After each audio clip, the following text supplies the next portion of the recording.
welcome to today's episode of the Dive Into Reiki podcast. I'm very excited. Today we have Michaela Daystar with us. She founded HeartScapes after 11 years of helping university students increase their capacity for social justice. At the intersection of self-reflection, spiritual practice, and social action, she teaches the system of Reiki as a pathway to understanding, healing, and expressing our true self, and adapts trauma-informed principles for Reiki practitioners. And I think this is such an interesting and important theme to touch about trauma. So I'm really, really grateful Michaela said yes today. And she actually always keeps on training with the International House of Reiki. And she also has a master's degree in social justice leaderships. Michaela, hi, welcome to the podcast. Hey, Natalie. It's really fun to get to do this with you. Thank you. And I love you're on the West Coast, if I'm not wrong. So I love that we actually are 6 hours of flight apart. But with Zoom, we are just next to each other today. All right. So I Yep. would love to start the way I start every interview. And is the first time you came in contact with Reiki. How was that? Yeah. Yeah, I came to Reiki as, I think a lot of folks do through a time in my life that was full of personal crises and just a lot of aspects of my life breaking down, falling apart, no longer working well.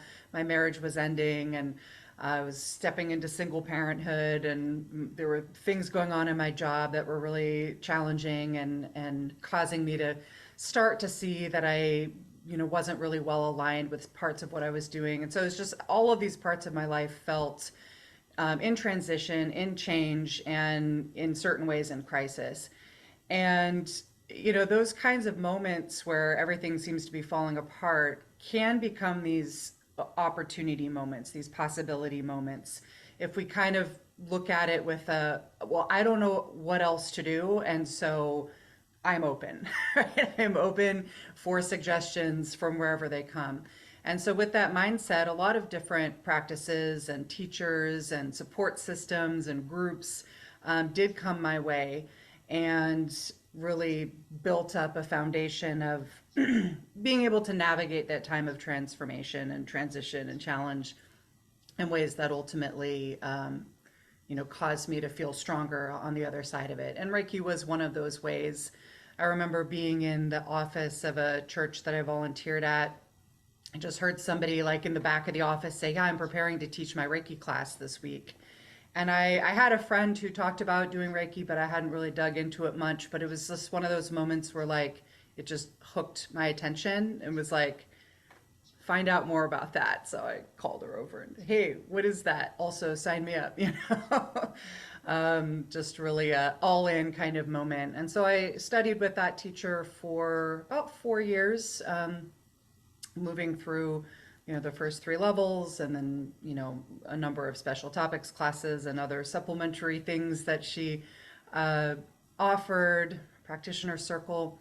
And at a certain point started to feel a certain dissatisfaction with my practice that caused me to transition again. But I'll pause at that part of the story because that I think is where Reiki and I first encountered each other in that moment of needing something to change the way that I had been thinking about my life.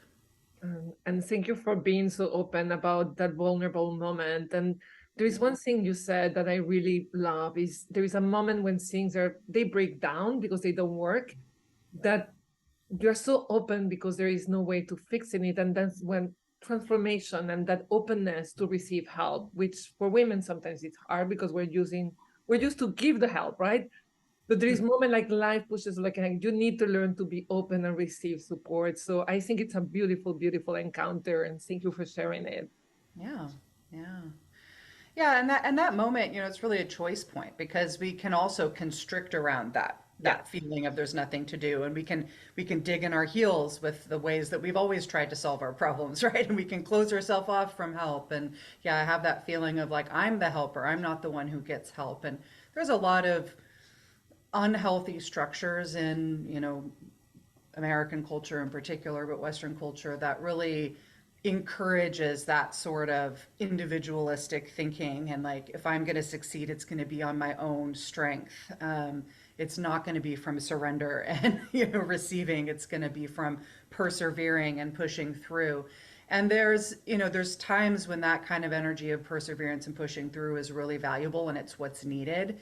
But if it doesn't have a foundation of support and receiving and reciprocation of help, then it falls apart pretty quickly, is what I've found.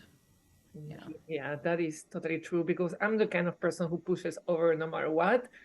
And I'm learning that that doesn't always work. So I appreciate that comment very much. And let's go to the dissatisfaction. When you said that word, it resonated with me strongly, because there was a moment I was very dissatisfied with Reiki. And that again, it seems like very uncomfortable, and I struggled for a year or two. But then when I found the way to probably fulfill that satisfaction, I don't know how to say it, it was really beautiful shift. Yep. So I'm wondering what your dissatisfaction was. I would love to dig a little bit more into that. Yeah, absolutely. It was, at first it was just kind of this feeling of dissatisfaction that I didn't understand. Like, I didn't know what to attribute it to. I had been, pretty quickly had shifted. Well, let me back up and say that I know now that a large part of what drew me to Reiki is that I saw it as not so much a self practice for my own transformation, but as a way to learn techniques to be of service to other people. And that is a really beautiful impulse. Many of us come to it with that impulse, but I hadn't fully dealt with my own stuff yet. Not that you fully deal with your own stuff while you're still alive, but I hadn't really, dug into a lot of self-reflection and kind of building my own resilience at that point. And so I know now that I really felt like if I can help other people, if I can feel that I have these skills and abilities that can help people feel better, then I'll feel better. I did a lot of time in Codependence Anonymous, and now understand that as a kind of a codependent impulse of like, if I can make you feel better, then I'll feel better. Right. And so it was in a certain way, a very externalized process. There was that internal component of meditation, of feeling energy, and that was really nourishing and beautiful, and kind of helped me feel the strands of water under the surface that would ultimately lead to my self practice. But it was very externalized. It was very much about doing for other people, and I think it was that aspect that ultimately became dissatisfying. And I could feel that deeper groundwater, that like deeper nourishing source that I hadn't touched yet. It's like my roots hadn't grown that deep yet. And I could feel it there, but I couldn't touch it, and I didn't know what it was. And so I started taking more and more, what I would now kind of identify as more and more like new age versions of Western Reiki. I'm like, the next certification will be the one that'll have the magic that will, hit that thing that I'm missing. And it didn't. It brought me further and further away, became more and more complex, more and more complicated. And I almost gave it up altogether, because there was this feeling of like, I'm getting further away. And of all places, it was an animal Reiki class where I finally dipped the tip of a root into that groundwater, because the teacher, was teaching with some of the perspectives of the Japanese origins of the practice. And we did a practice that was similar to the Joshin Kokyoho practice, where you're bringing your attention down into your belly and you're focusing your attention on the energy that's inherent and that's there all the time and that's always connected to the web of life. And, with the purpose of opening up to animals in that particular class. But for me, it was like, there's the groundwater. It was inside all the time, and I'm looking for it out there. And so that was a really powerful mindset shift of like, there's actually something that's inherent inside of me all the time. And that's where the mystery is. It's not out there anywhere. And so that kind of led to a following breadcrumbs to my current teachers and the current way that I practice, and ultimately started teaching from that perspective.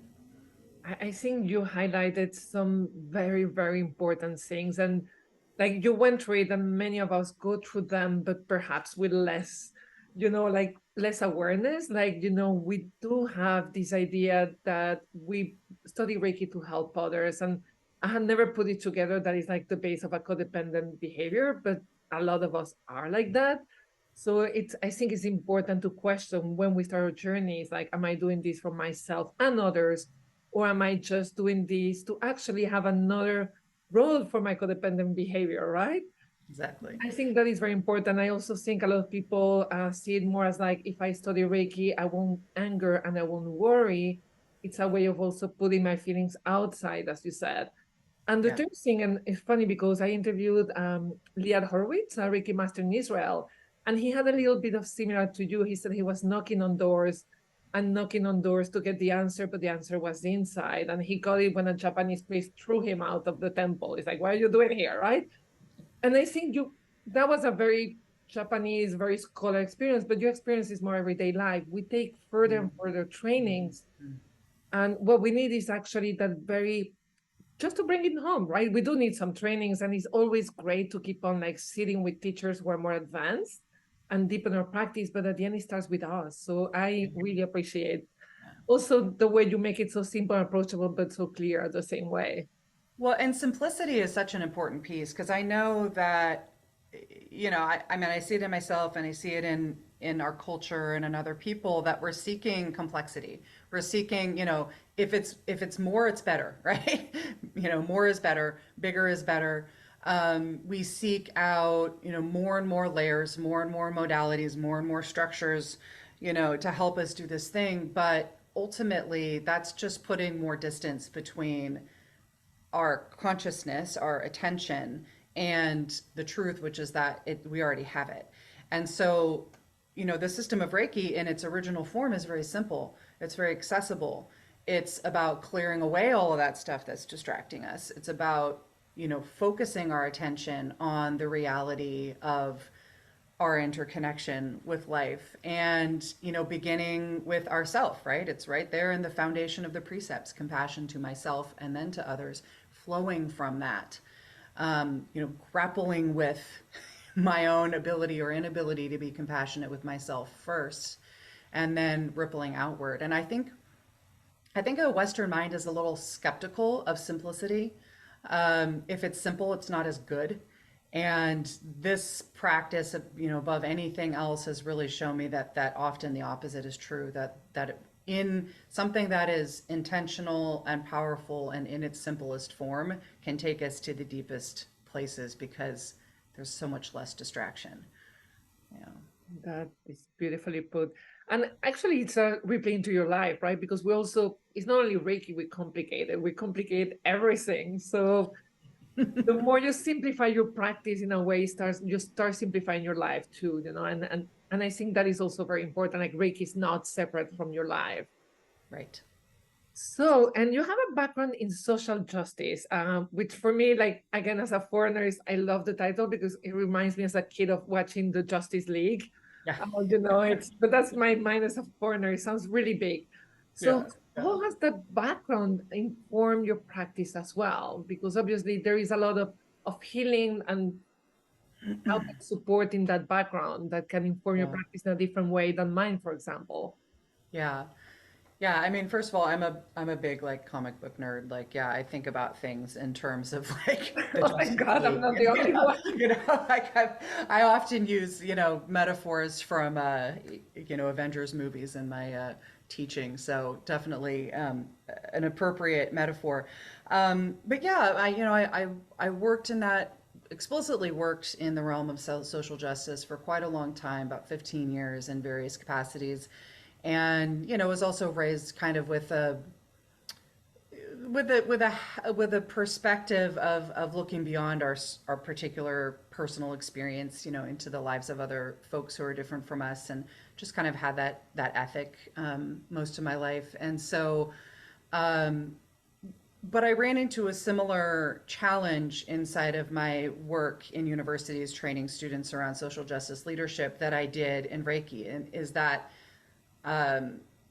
that dynamic of things being externalized and like teaching people how to do the work, do really important work out in the world, but not having space for them to tend to what's happening inside of them and to really examine, why it is that they want to change the world. Oftentimes it's because they've been harmed by the world.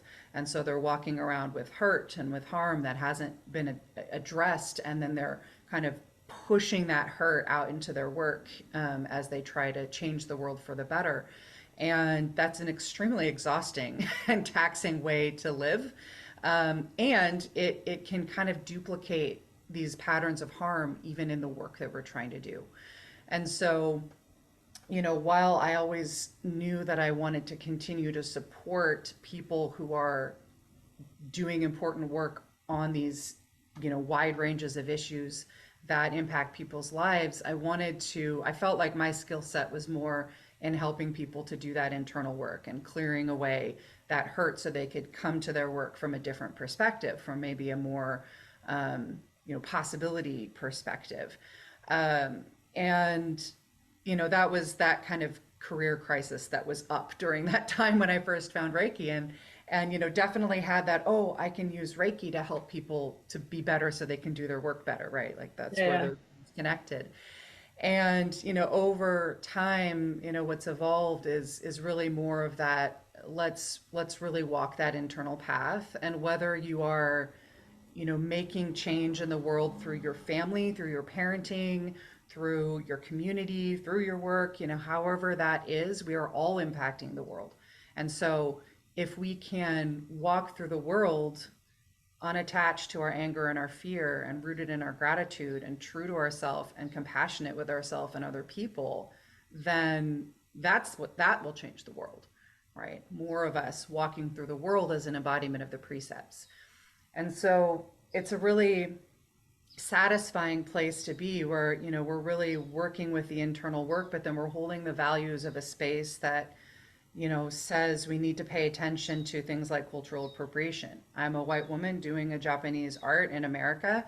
That was part of the dissatisfaction that I had when I was in that period of, searching for the, whatever it was that I needed to find in my Reiki practice. There was this awareness kind of nagging in the back of my mind that, I know this is a Japanese practice, but I haven't been taught anything about what that means. I don't know why these pieces that have these, Japanese names, like what they mean in their original context or why they are in the system, how they fit together.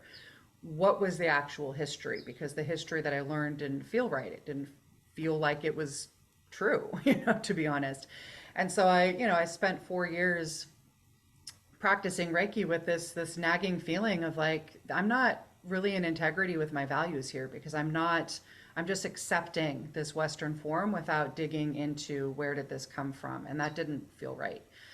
So that's one of the ways that background comes in, is it really at a certain point caused me to press pause and say, I need to learn as much as I can about what this practice truly is, where it came from, why it is what it is. And I need to align my practice and especially my teaching with those origins as much as I can.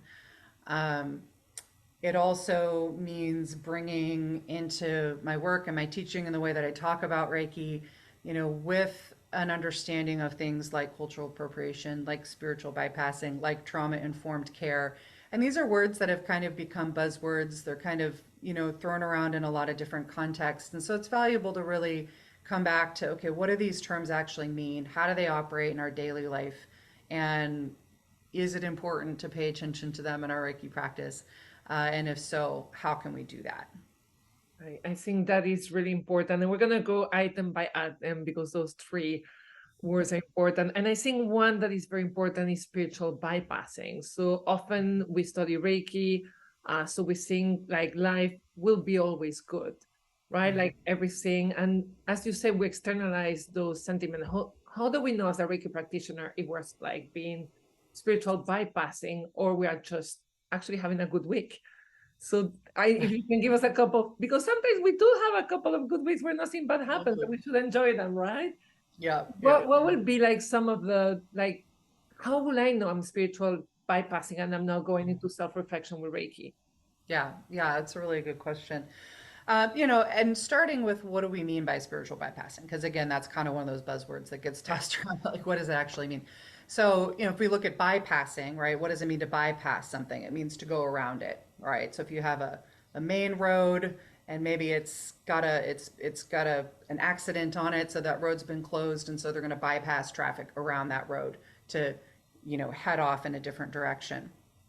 And so, in our lives, that means often ignoring things, moving around things, trying to get out of having to confront something. And often these are challenging things, right? So these are the aspects of our identity that we don't really like. They're feelings that get in the way of our enjoyment. They're bad habits or habitual patterns of behavior that cause harm to ourselves or others, but they're comfortable and they're familiar, and so we stay inside of them.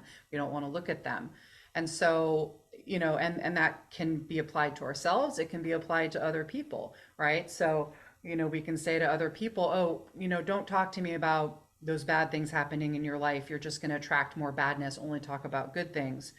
Um, and that's, bypassing a person's need to process something that is up for them. And that might be something that's internal to them, or it might be something that's interpersonal, something that's happening inside of the group. This can get in particularly insidious if you have, mixed groups of people where there's different identities represented. Maybe it's a group of that includes men and women, or that includes, people of different races. And, in groups where there's mixed identities, you can have moments when people say things or do things that are really, insensitive, that are not understanding another person's cultural perspective. And if that person names that harm, like, hey, that, I don't really feel good about how you said that, or, I need this to be addressed. Sometimes the response that can come is, hey, this is just a space for positivity. This is a space for love and light. We're not going to deal with those kinds of unpleasant things, right? Like, deal with that outside of this space. So now we're bypassing that person's need to, get repair for something that was done that harmed them. And so when we bypass something unpleasant in ourselves or in other people, by using a spiritual practice as the excuse for the bypassing, then we have spiritual bypassing.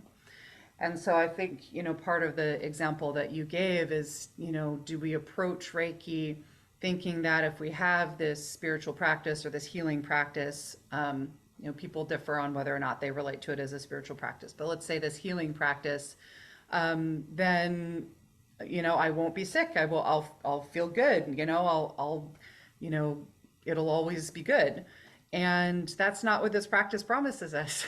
It promises us a pathway into examining our state of unwellness, our state of dis-ease of the body, mind, spirit, and heart, and connection, our dis-ease of relationship.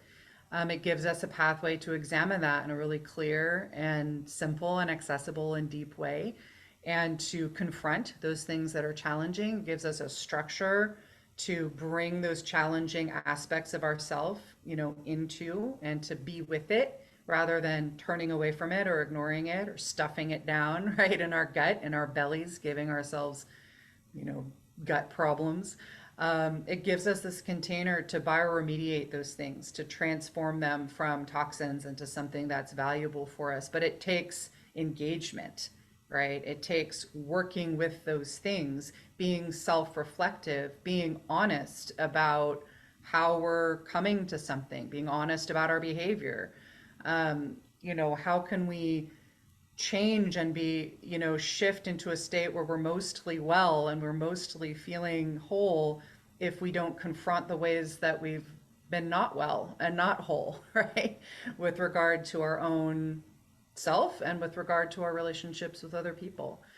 And so it's a pathway of doing the hard work, is what it is. It's not a pathway to bypass that hard work. And so back to your question, how do I know if I'm spiritually bypassing myself or others?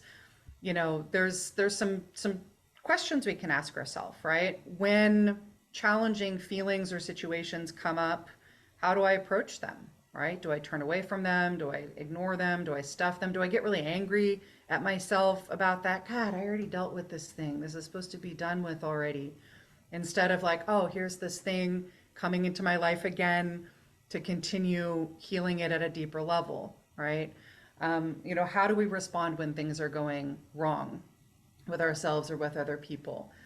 To what degree are we able to listen to other people and to listen to ourselves? If somebody brings something up to us that is a problem, particularly if it's a problem with our own behavior, something we've done that's harmful, right? What's our response? Is it defensiveness? Is it trying to shut that down? Or is it, an ability to listen? And, right there in that moment when somebody brings that criticism, do we drop into our Reiki practice? Because you said earlier, Nathalie, this is about Reiki in the midst of our life, not Reiki as a practice that's over here that we go escape to when things are hard and then we come back to our life.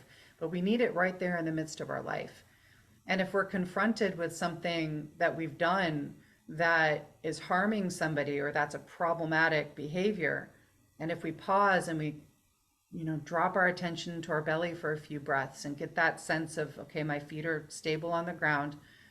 I can move forward. I'm not going to get knocked over from this, right? I'm stable, right? Because I'm stable and grounded, I can reach towards this challenge that's coming my way.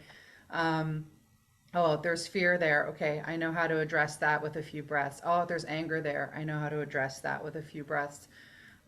Those are the indications that we're really in this practice for self-development, for emotional resilience, for spiritual depth, rather than to get away from all of the bad things in our life, right? To bypass those things.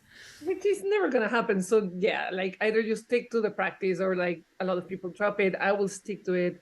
So last week I had a thing that was very triggering. And I realized my reaction to that trigger was way too intense, right? And I sat down, and because I grew up probably in Venezuela, also my approach to everything that is societal, race, behavior, like is very different. And I had to step back and reflect. And then I realized why I was being triggered so much. And it was because of my upbringing in a different country. Yeah. But then that gave me the compassion to like let go, okay, like don't be so hard on yourself for being like overreacting to that trigger that seems trivial, because you had a lot of PTSD and trauma linked to that people like you may not understand. So next time when they trigger, know that it's not the same situation, right? You're not in the danger you were growing up, where people, I grew up with a bunch of like coup d'etats, bombs and everything. So it's like you're not there. So I think it's so beautiful because you also learn to be less hard on yourself. And I think without that compassion, then it's really hard to do the self work. And I don't think I could do that without Reiki practice in my case, you know? Uh, Well, and that's such a beautiful moment right there, right? Like that moment where something has triggered us, the response is much bigger than the thing that actually happened, right? And right there is that point of awareness that either we have it or we don't. Because if we haven't cultivated a practice of self reflection and self awareness, our response could feel totally appropriate, right? This thing is that big, right? This thing is that dangerous, that harmful, that insulting. And so my big response to it is totally justified, and I'm going to double down on that response, and I'm going to push forward with it versus, there's this part of me that can come up here and just observe, that seems like a really big response to that thing that just happened. I wonder what that's about, right? Let me put a little space here to examine that. And, there's a lot of different ways to cultivate that ability. And that is one of the outcomes of practicing the system of Reiki as an internal practice. I've definitely noticed that ability in me increasing over the years. She's very beautiful. And another word we are talking is trauma. So I'm very respectful of trauma. I used to have a community Reiki class, and there was someone that had trauma. And I would place my hands on her, and she would go into like reliving her traumatic experience. And thank God she was a therapist. So we decided she had to go to support with her therapist group, and she will not come to Reiki, right? Because I'm not trauma trained. I don't know how to deal with it. So like, but I'm very respectful. Like, okay, you're reliving everything here and you're suffering probably. a community Reiki circle may not be working, right? Like, or Yeah. again, check with your therapist and work. But so when we place our hands on people's body, often trauma may come up. Hmm. So you have a lot of formation in that, which I don't have. So I would love for you to tell us, like, how do we know when we're dealing with trauma and what should be our response as Reiki? And I think Reiki practitioners that are not perhaps trained, you have a great background in social justice and trauma. I don't. So Yeah. what should I do as a practitioner when I encounter that? Yeah. Yeah, it's a really, important and can get fairly complex. But I think that the simple aspects of it is to, firstly acknowledge that most of us have something that we're walking around with that harmed us at a certain point in our life that we haven't fully processed. We haven't fully digested it, haven't fully moved it out of our body. And our body has these incredible, amazing, responses and capacities to keep us alive and keep us moving forward and keep us living our lives doing what we need to do, even when we've been harmed really, perhaps quite badly. And those mechanisms, cause us to compartmentalize that harm. And then it expresses itself, at inappropriate times when we're outside of that situation. Our brain will recognize the pattern of the harm in other things that are unrelated and will put our body back into that sensation of I'm in trouble, I'm in danger. And that's something that has been an evolution in our culture to understand just how common that is.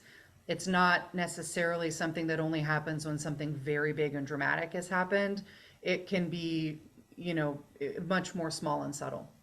And so, firstly, just kind of destigmatizing that. Like, probably most of us have something that we're going to have a big response about, right? And that's not something to be afraid of, right? Because one response to that knowledge is like, oh, well, I can't interact with anybody then. It's like, how do I know, right? What's going to happen? And so as Reiki practitioners in particular, it's an important question because we're inviting people into a very vulnerable space, a space where they're, asked to, put their body, put their emotions in a very vulnerable position and a very trusting position with us. And even if a person wants to do that, right? They want to have a session, they want to have the relaxation or whatever benefit they're hoping to have, their body might still respond in a way that challenges them. And so, what I mainly want to invite us as Reiki practitioners to think about is what are the protocols and practices that we can just normalize in all of our interactions with any client that comes through that can get on the front end of that can help to calm a person's nervous system, build that sense of trust, build that sense that they are in control of their experience, that they have a choice, they are respected enough to be asked for consent, and particularly for touch, but for other things as well, so that they can feel like they're in control of their experience. Just putting in protocols that you do with every single person, you don't need to know what their background is, you don't need to know if they're walking in with trauma or not, but just things that we do that supports anybody to feel their own empowerment, right? To know that they have control over their experience. So that's the first piece of it. And then, something that you touched on is really knowing our lane, right? Like knowing that Reiki is an incredible practice. It can't do everything, right? There are things that really do require other specialties. And Reiki can be an incredible collaborator in a therapeutic plan for addressing trauma, but Reiki is not therapy. Reiki is not trauma work. And so unless we are trained in trauma recovery with as modern as we can understanding of what that means, right? We're learning so much more about the connection between the mind and the body with respect to trauma, and that it is really a physiological, there's a physiological remedy that needs to be included, not just talk therapy. But unless we've been trained in all of that, then we're not actually in a position to offer those services to a person, right? And I've learned that the hard way. I mean, my first encounter with this dynamic was also at a Reiki practitioner circle early on in my training with my first teacher. And I had a woman who was another practitioner, and I knew her just a little bit. Um, Obviously came into the session upset. I didn't know what was bothering her, but hey, we're just going to do this session.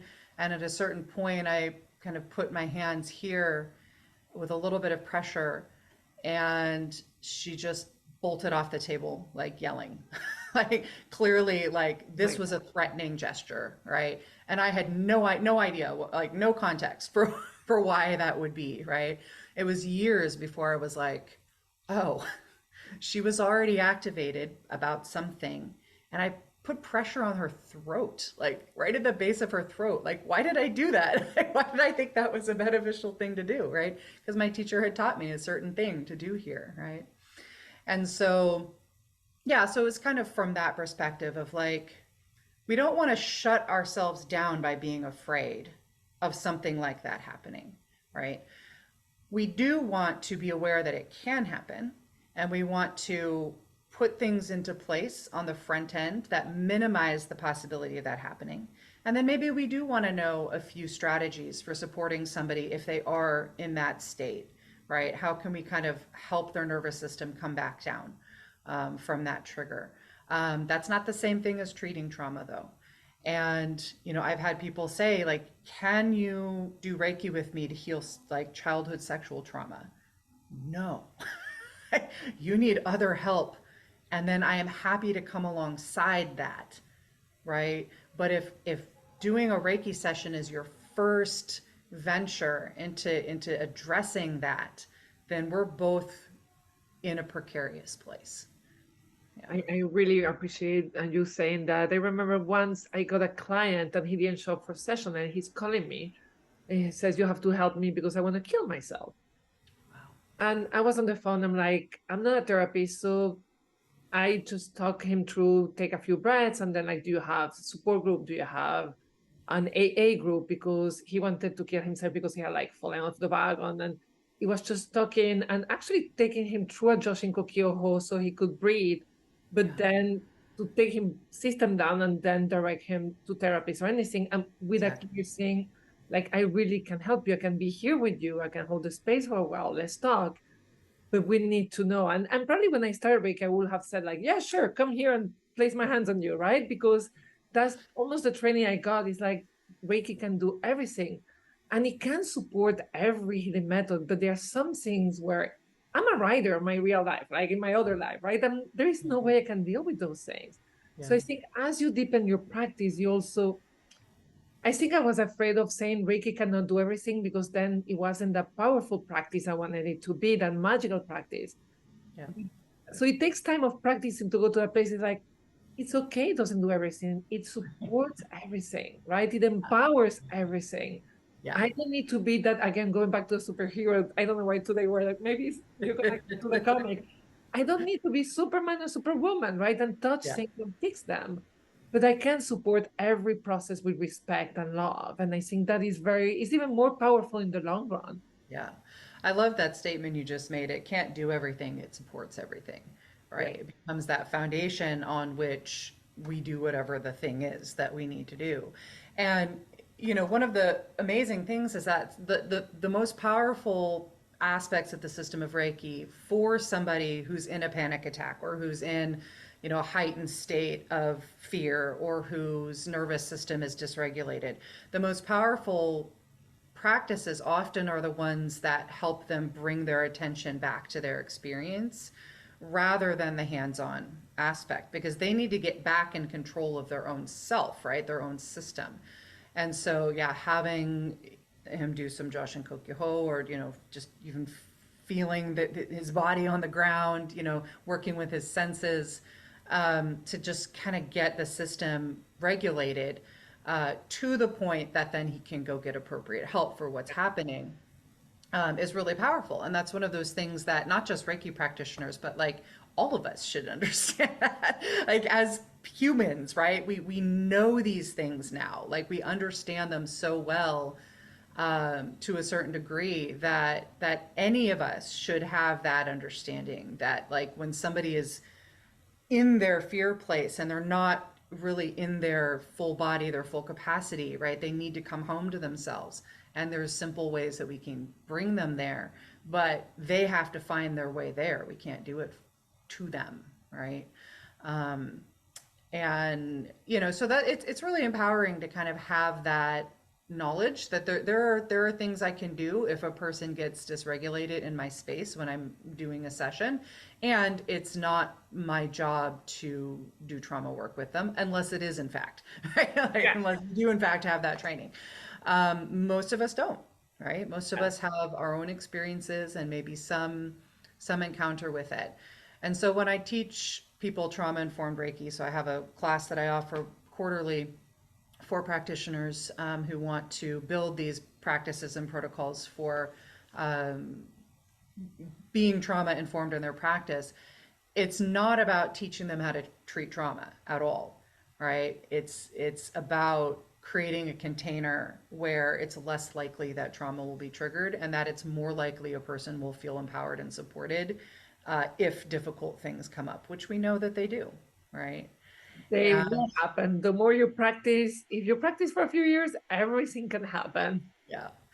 And bridging back to the conversation about spiritual bypassing, I've had a lot of really interesting and challenging conversations, like since I've started talking about this and posting about it and teaching this class. I've gotten a lot of pushback, a lot of kind of rejection of the idea. And one comment that's come around in several different forums is the idea that if a person gets triggered, their trauma comes up, they get dysregulated in a Reiki session, then because Reiki can cause no harm, and because we're holding in the intention that whatever happens in the session is for this person's greatest good, then that trigger is actually supposed to happen. It's part of their greatest good and their healing, and so we just need to let it happen. And I reject that. I do, because we're not perfect enlightened beings, firstly.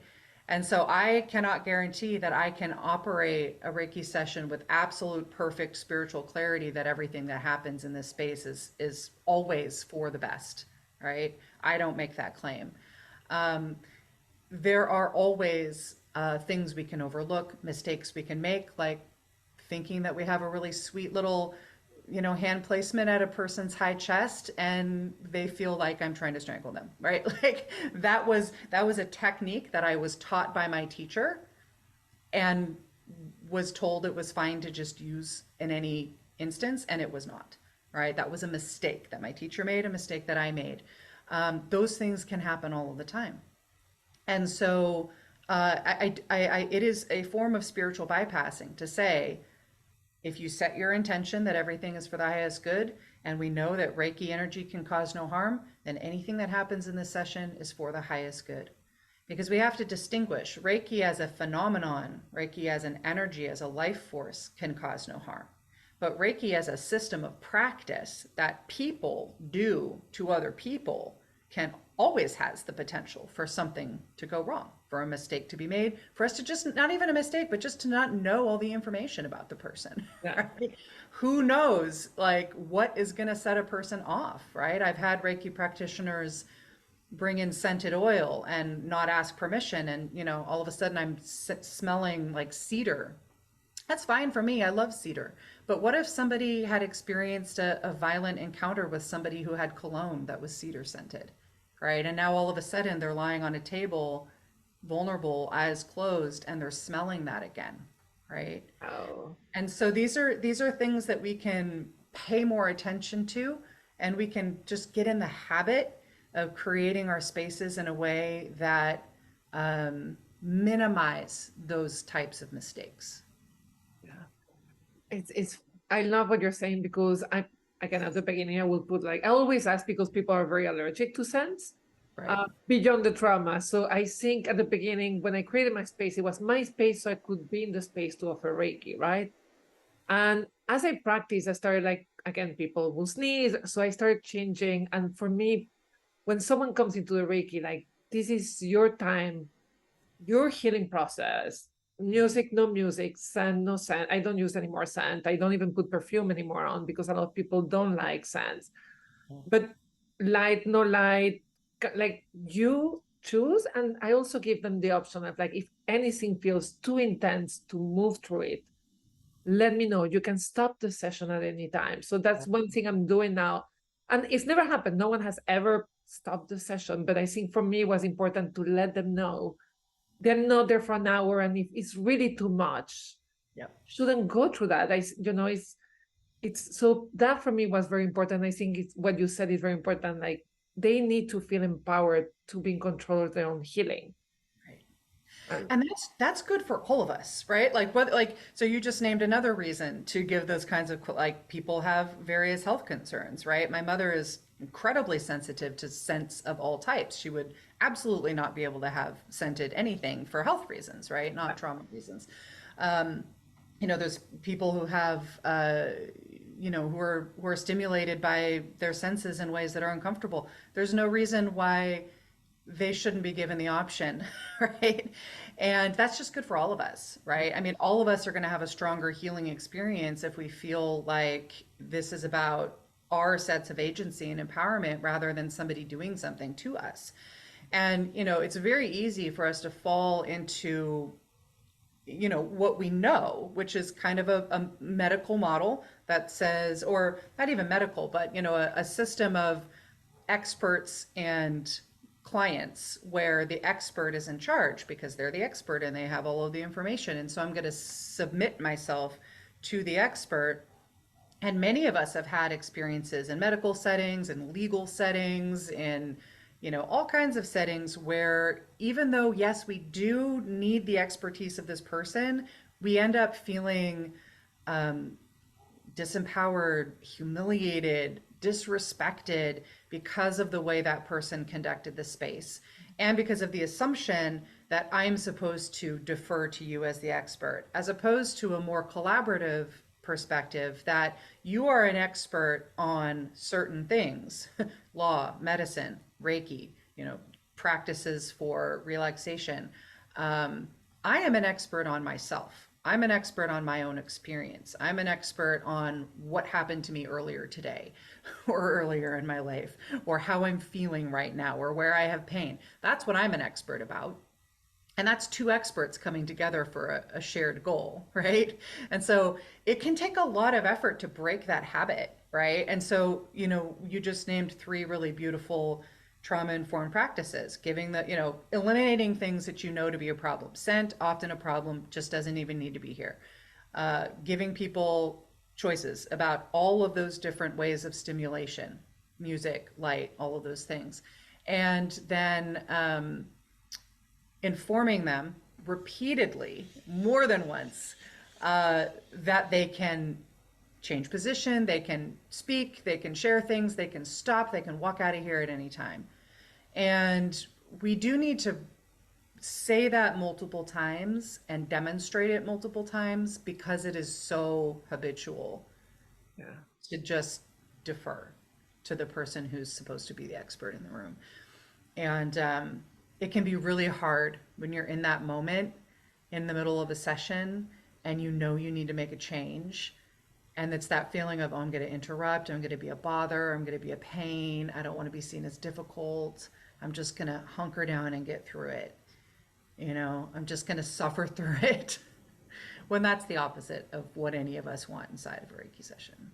I love that you said that because I'm like, this is not just a great lesson for practitioners, but when we actually receive sessions. Because I'm funny, I'm give sometimes the freedom to my clients, but I realized like I had one, it was like a session of acupuncture and like body movement.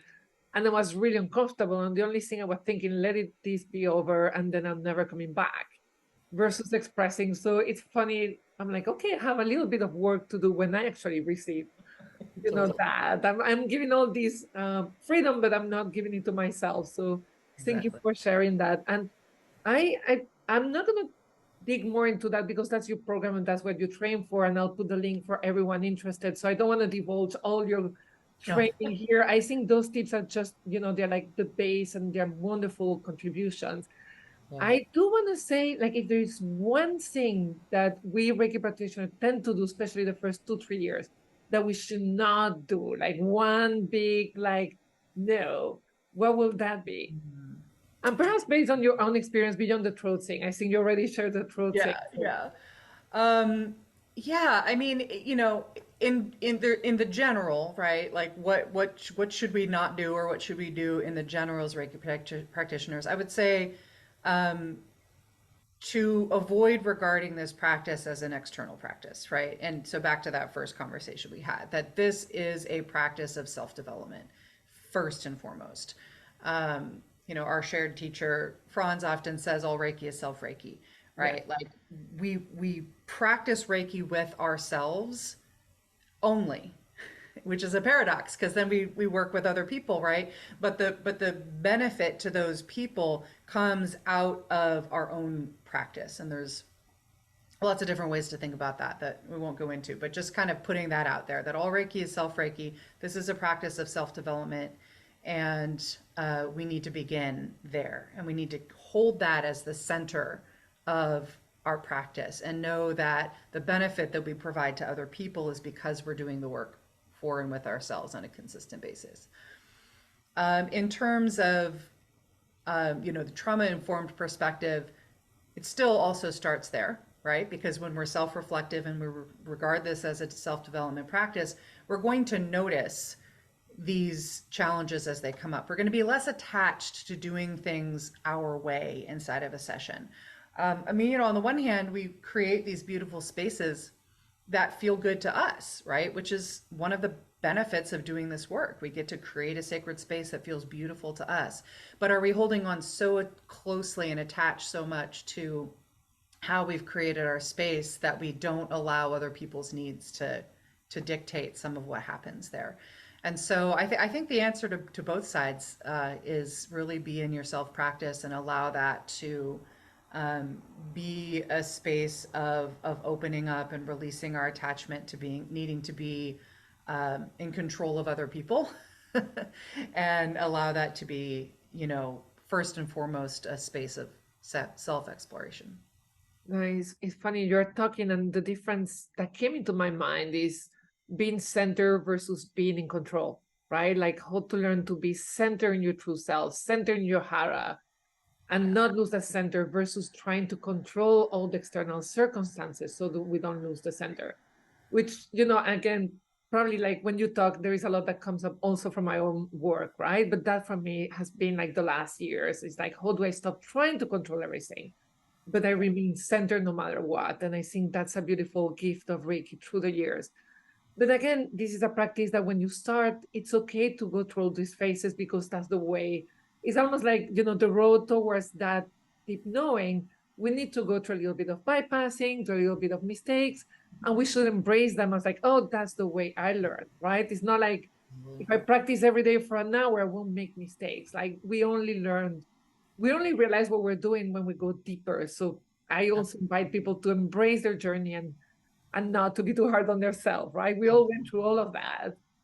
Well, and again, right? It's the foundational instruction that we have in this practice. Be compassionate for yourself, right?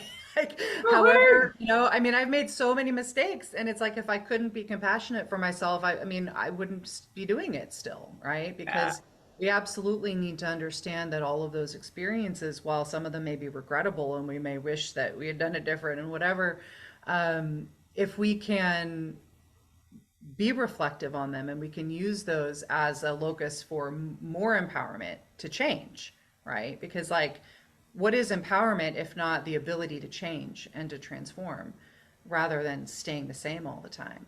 And so yeah, absolutely, every step is of value, and we resist becoming stagnant and stuck when we continue that process of self reflection.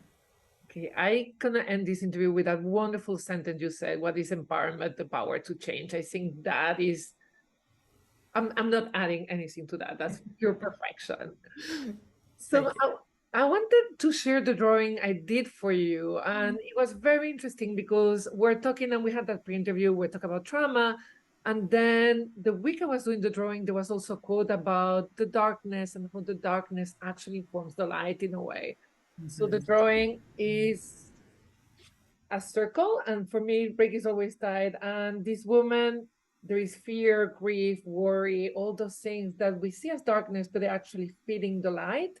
Yeah. And she takes in the true self, which is a diamond that spreads the light, and then it becomes I am whole, I am safe, I am healed. So really hope that we are all of these, right? And it's just going back inside that help us. That So is so powerful. Oh, it's so beautiful. I know exactly where it's going here in the studio. thank you so much. And I'll be Um, sending it, but thank you so much because I think sometimes we fear that darkness, but that's there is nothing to fear there. Like we need, and again, there is also when we shine that inner light, then the darkness just becomes information, and right. and it's part of who we are and compassion. So Right. I'm really grateful for this interview. Like I have goosebumps about what we talked today, and I'm so grateful you share all of this and using great languages, right? Like you have this ability of putting it very clearly and using great words that can help us also Thank you. deepen our knowledge. One thing just maybe one last thing I want to share based on that beautiful piece of artwork that you just shared. Part of spiritual bypassing is avoiding darkness. And in doing that, we forget that darkness is of the womb, not only of the grave, right? That's a quote from Rebecca Solnit. That darkness is also of the womb, it's not just of the grave. And that that change and transformation and birth happens in darkness, right? A plant comes out of a seed inside the darkness of the soil. And it's a powerful place to be, right? Even when it's scary, even when it's hard. And I think it's an appropriate place for us to land in this conversation as we, are in the first week of fall. And fall is about preparing for the dark season, right? It's Yeah. about preparing for winter. It's about knowing that we're going to go into a time of rest and a time when, self-reflection and being in our own dark places is appropriate. And it's what we're being asked of seasonally. And that can be really hard. I'm a person who's struggled with winter depression for a long time. And, it often feels like a scary place to go, and I, feel resistant to it. But through my Reiki practice, I've been able to see that time as like, oh, this is the time for clearing. This is the time for bioremediation, for composting, for things, transforming in dark places, and that's actually a benefit to me. And so even if it's uncomfortable, it's not bad. And that's one of the gifts of a Reiki practice is it helps us to be with discomfort. And discomfort is not bad. It's necessary when we're growing. Yeah. Thank you for adding that. And yes, we're going into winter, which thank God for Reiki. I won't add any of that. But I think you also touched something very important. This without discomfort, there is no growth, Yeah. and that is a reality not only of Reiki practice, but any kind of healing practice. If we don't go through some discomfort, there is no growth, and then there is just us staying in a bad place. So and we just need to with support again, that need for support, because going through discomfort without any practice or any support group can be quite harsh, and that's why we go back into the darkness, right? We're like, I'm not ready to go through that without any support. So an invitation also, like, you don't need to go it alone or without tools. So Michaela, thank you so much. It was such a great conversation. I love to get to know you better. I always like so sad because when people live very far from New York, I know I probably won't meet them in person, but it's so great to be able to meet virtually Absolutely. and share this amazing conversation. I'll be sending the drawing in the mail, and hopefully it will make it completely there. As until now, most drawings have made it like kind of different shape. And thank you so much. And I hope we stay in touch. For everyone else, I'm going to put Michaela's information in the notes, the podcast notes. So feel free to reach out for Reiki practice, for the Trauma-informed program, anything that resonated with you as a wonderful practitioner that she is.